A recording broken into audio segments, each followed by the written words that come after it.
Welcome to queen Bengali kitchen. বন্ধু, বাচ্চারা আনন্দ থাকলে আমরাও খুব আনন্দ পাই। এই জন্য বাচ্চাদের নতুন নতুন যদি কিছু একটা টিফিন করে দেন, ওরা খুব আনন্দ পায়। তার জন্য বন্ধু, আজকে আমি তৈরি করছি জালি রোল। এবার জালি রোল তৈরি করতে কি কি লাগছে বন্ধু দেখুন। আমি একটা ডিম নিয়ে নিলাম, 1 চামচি সাদা তেল, ছোট 1 চামচি বেকিং পাউডার। এবার আমি এটা ভালো করে মিশিয়ে নেব বন্ধু। ভালো করে মিশিয়ে নেওয়ার পরে 1 কাপ ময়দা দেব, 1 কাপ জল দেব,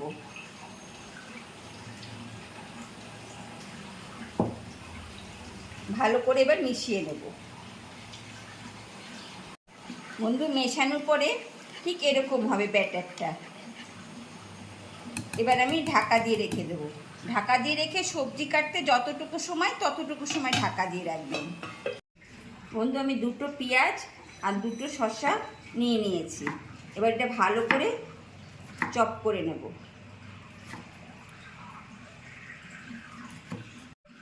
বন্ধু। শসা আর পেঁয়াজ ভালো করে চপ করে নিয়েছি, আর কাঁচা লঙ্কা চপ করেছি। যদি বাচ্চারা কাঁচা লঙ্কা বা ঝাল খেতে পছন্দ করে তাহলে দেবেন, নয়তো না। এবার বন্ধু আমি ব্যাটারটা তুলে নিলাম।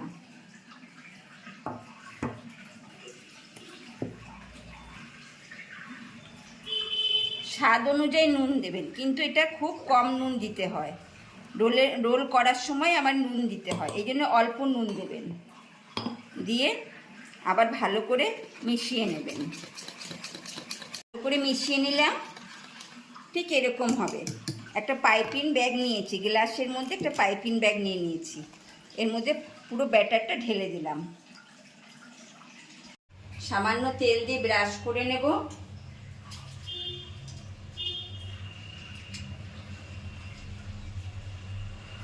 এবার আস্তে করে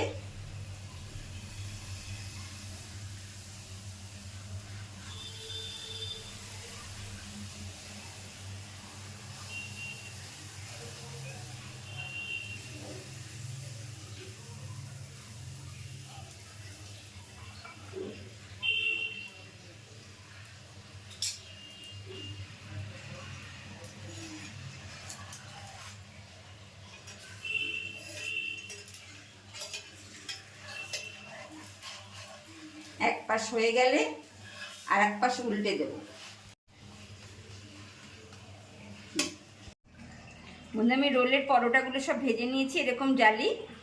দেখুন কি সুন্দর হয় বন্ধু, খুব নরম হয়। এবার এটা আমি রেখে দিলাম। এবার রোলটা কি করে করছি বন্ধু দেখুন। আমি শসা আর পেঁয়াজটা ভালো করে একসঙ্গে মিশিয়ে নেব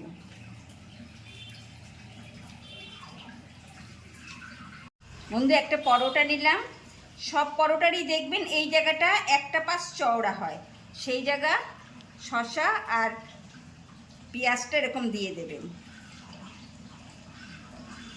যদি ঝাল খায় বন্ধু বাচ্চারা, তাহলে ঝাল দেবেন, আমি আগেই বললাম, নয়তো ঝাল দেবেন না। আমি কিছুটা লঙ্কা দিলাম, সামান্য বিট নুন দিলাম,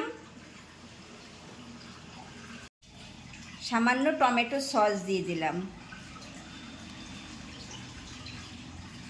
এবার এটা আস্তে আস্তে মুড়িয়ে নেব বন্ধু। এই এরকম রাখবো জালি রোল